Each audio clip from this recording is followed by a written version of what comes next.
Miles Davis once said, if you hit a wrong note, it's the next note that determines whether it's good or bad.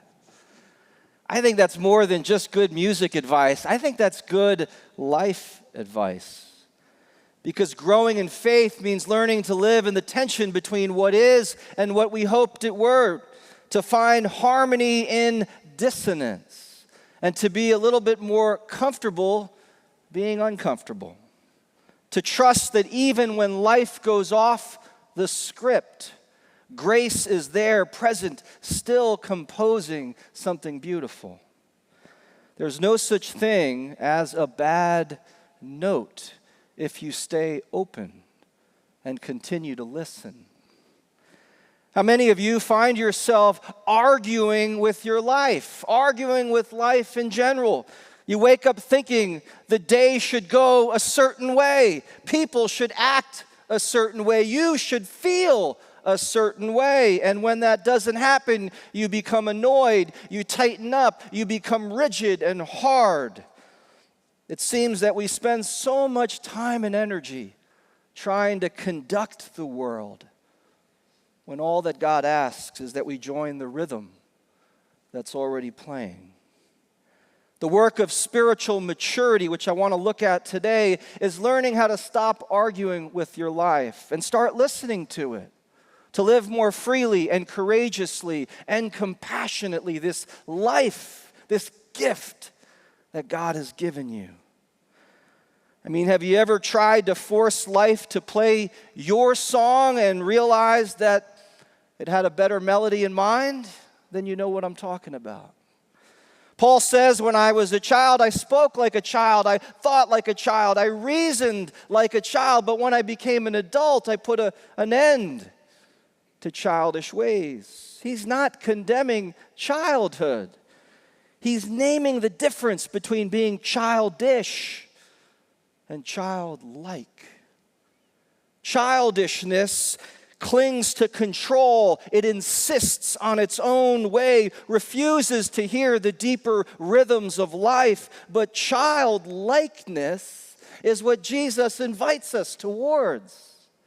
He says, unless you become like a child, you will never enter, you will never see, you will never participate in the kingdom of heaven here on earth. To grow in faith is to live like a child again. To meet the world with wonder, to loosen our grip, and to let awe soften us, to move with the natural flow of grace. That's the way of wisdom. It's not about knowing more or learning more. It's about remembering how to listen and how to trust and participate in the rhythm beneath the cacophony of sound and noise in our time. Growing up, as Jesus teaches us, is about becoming wise as serpents and innocent as doves. It's not about losing our innocence. It's about returning to it, reclaiming it, this time with our eyes wide open. In the spring of 2022, I took part in something called a men's rite of passage, a 5-day initiation retreat inspired by the work of Franciscan Father Richard Rohr. Mine took place in a very unique landscape in Aravaipa Canyon in Arizona.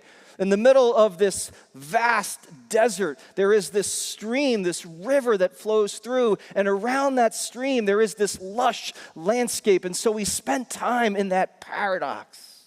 And we listened to each other. We paid attention to God's creation. We heard wisdom stories, and we considered the hard truths that we must embrace if we are to grow up. Richard Rohr calls them the 5 hard truths, and he offers these not to discourage us, but to help us grow up. And here they are. These are truths, by the way, that every one of us, if we're open, will discover on our own. Number 1, life is hard. Number 2, you are not that important. Number 3, your life is not about you. Number 4, you are not in control. And number 5, you are going to die. Sounds pretty harsh, doesn't it? But each one dismantles a childish illusion that life should be easy, that we're the center of the story, that we can control outcomes, that our value depends on us being noticed, and that somehow we can escape endings in our lives. Growing up means learning to play with what's real. To live, as Paul might say, in the key of truth.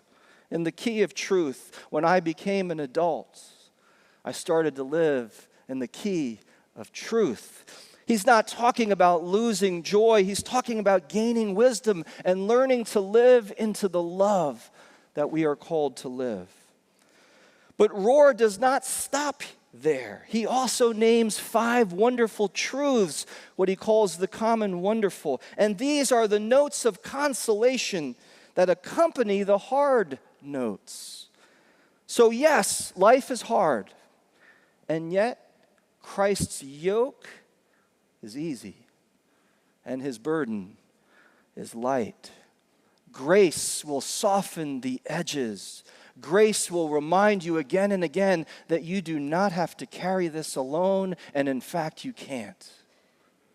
And yes, you are not that important, but your name is written in the heavens, and you are God's beloved. And true importance is not standing out, look at me. It's about participating in the community all around you. It's about finding a place of belonging. And yes, your life is not about you, and yet Christ lives within you. And the more you give yourself away, the more you will discover who you most eternally are.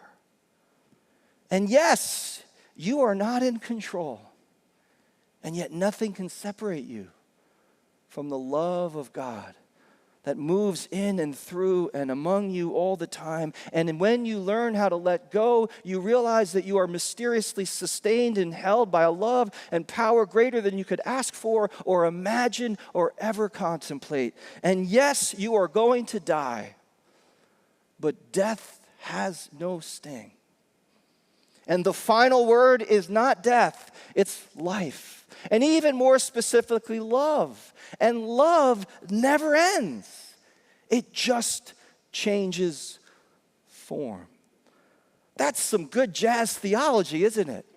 Love never ends. It just changes form. It's the melody of paradox and promise where the minor chords of life meet the major hope of grace. And somehow it all belongs and it all sings and it even swings from time to time.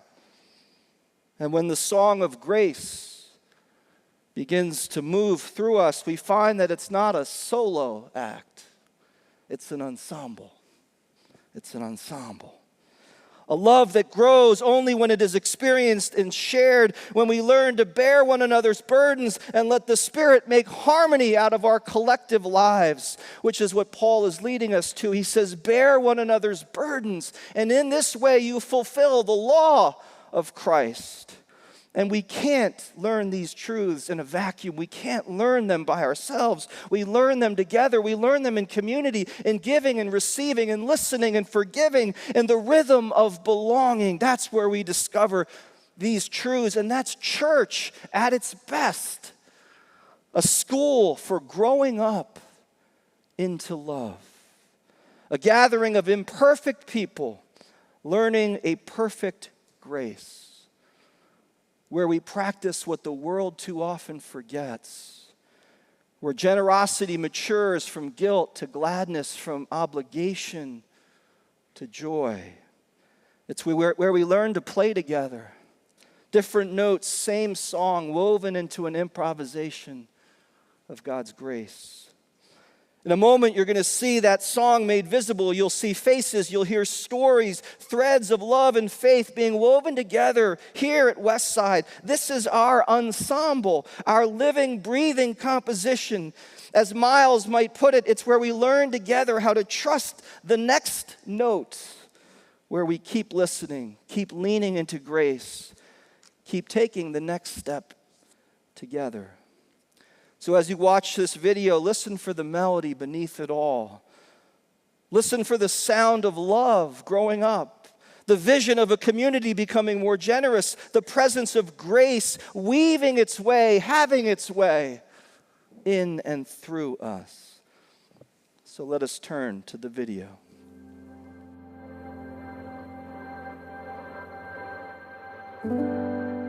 Westside is more than a building. It's a community rooted in Christ, growing in love, and serving the world. We are living today in the generosity of those who came before us. Their faith, their sacrifices, their vision. And now we're invited to continue that story, offering our gifts so that others may encounter God's love here. I think Westside is special because of the people and the opportunities we have here. I think that everyone here is a great role model. All the adults are great. Everyone's really easy to talk to. It's no defined adult position versus a kid's position. I feel like everyone is on a middle ground of just being members of the church and part of the congregation. In joining the community, I think I've refound my own faith. I joined a Circle of Trust group, so to share those discussions with them and to share our struggles and also our revelations. And for me, that was when I felt truly at home. Well, I think it's the people. The first thing you see when you walk in the door is a happy, smiling face. The people are welcoming, they care. People are what differentiate any institution, and that's what I like about Westside. Day one, when I came in, I was invited by a friend, and everybody was so warm and welcoming, and there was a sense, a presence of the warmth in the building that I hadn't felt in other places.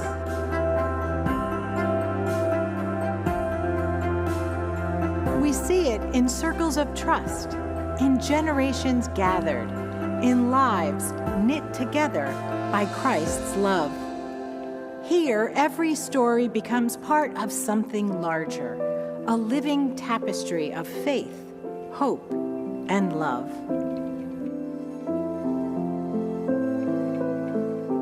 It's not just what we believe that shapes us, it's what we practice together. Through our ministries, God's grace becomes real, changing lives in this community and beyond. From our littlest ones in choir school and kids club, to teens exploring their faith in youth groups and confirmation, from small groups gathered in prayer, to choirs lifting their voices in worship, from shawls stitched together with love, to meals packed for neighbors. Each ministry is a thread in the fabric of grace. I love how there's always a focus, a service project that I could be part of and also tell my children about and have them be part of that and giving back to the community. As a Sunday school teacher, I love being able to connect with kids. I've talked to a lot of friends from different churches, and I know that they don't have the same opportunity to be a Sunday school teacher.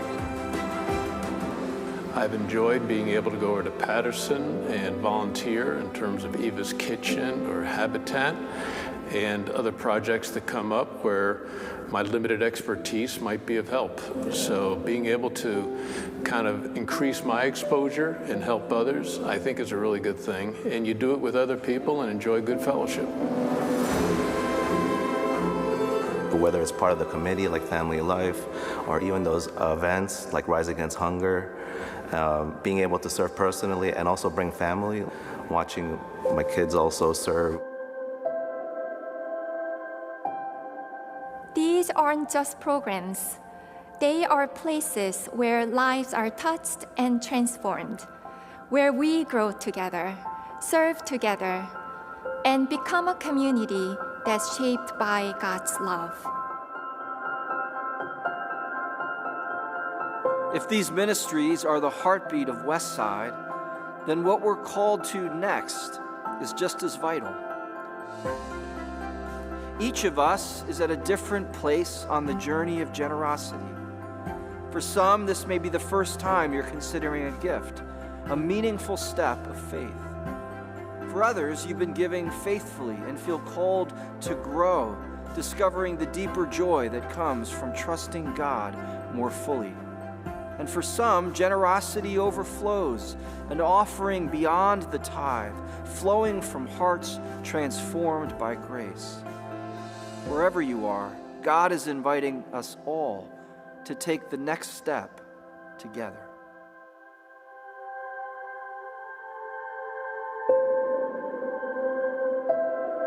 Your yes makes all of this possible.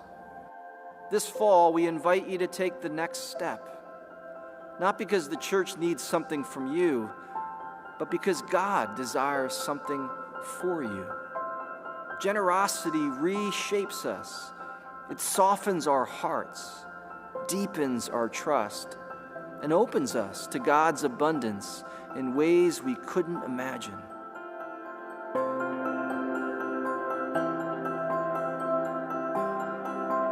Let generosity shape our future and deepen our faith. Let the love we've received flow from us for the sake of the world. Let's do something together none of us could do alone. Let's take the next step, faithfully, joyfully, generously, and let's keep weaving grace into the life we share.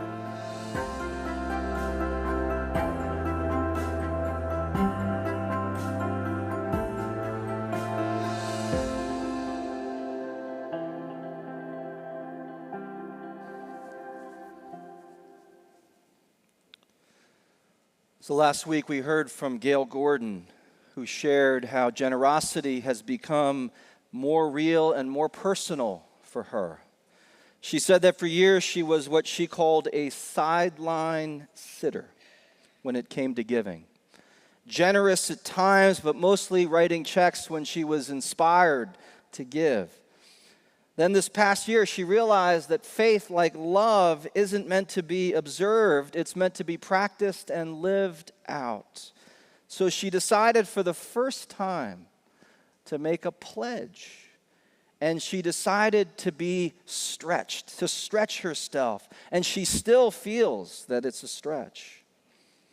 But she is fulfilling her pledge. She's even exceeding it, and she's finding a strange joy in the midst of it. And she's discovering that generosity is what keeps us in the game. It's how we participate in the work of God's love, how we move from the audience to the ensemble, from the detached observer to the wholehearted participant. And that's what we're inviting you to ponder and inviting you to do, to take that one small step from the sidelines into the living rhythm of God's grace. Paul ends his words in Corinthians 13. He says, "Now faith, hope, and love abide, these three, and the greatest of these is love." That's the goal of growing up. It's not perfection, it's not certainty, it's love. Love that's grounded, love that's humble, love that's resilient, love that does not need to win or control or even be right. The poet Mary Oliver said it this way: "When it's over, I want to say all my life I was a bride married to amazement. I was the bridegroom taking the world into my arms. When it's over, I don't want to find myself sighing and frightened or full of argument. I don't want to end up simply having visited this world." To grow up spiritually is to live this way. It's to be married to amazement. It's about taking the world into our arms. It's about being people who aren't full of themselves or full of opinions or full of argument, but full of love. For each of us has a note to play. We have grace to extend and offer. And when we do, it becomes easier for the whole world to hear the music of God. A song of faith, hope, and love that becomes more beautiful when it is experienced and shared. For the way we grow is the way we become free. And the way we become free is to grow into love. Amen.